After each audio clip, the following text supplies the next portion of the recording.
మాత్రే నమః. ఉపనిషత్ దర్శని 91 తైత్తరోపనిషత్తు క్రిందటి తర్వాయి భాగం. భృగువల్లి. వరుణుడు అన్నం పరబ్రహ్మ స్వరూపం అని బోధించాడు.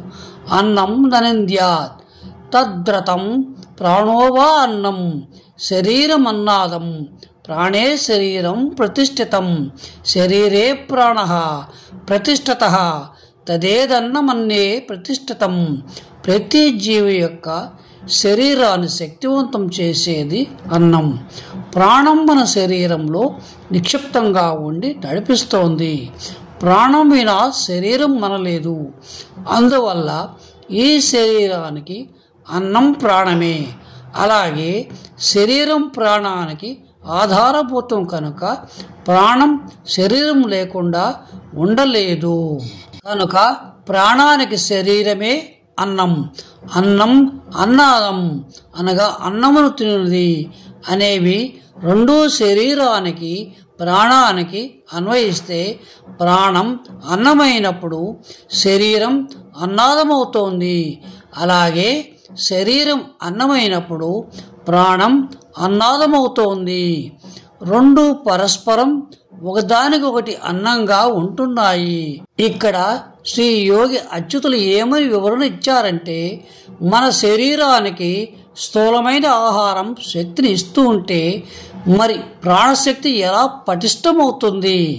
ప్రాణం సూక్ష్మం కాబట్టి దాన్ని సూక్ష్మ రూపంలో అన్నం అనగా అశనం బలాన్ని సమకూర్చాలి. స్థూల శరీరానికి స్థూల ఆహారం ఎంత అవసరమో ప్రాణానికి అశనం సూక్ష్మ ఆహారం అంతే అవసరము. ప్రతిరోజు ఈ స్థూల శరీరానికి స్థూల ఆహారం బలాన్ని ఇస్తోంది. అలాగే మనం నిద్రపోయినప్పుడు ఒక సన్నని గొరక వస్తుంది కదా, ఆ సమయంలో ప్రాణం మనసుతో కలిసి ఆత్మ ఉండే స్థానానికి చేరుతుంది.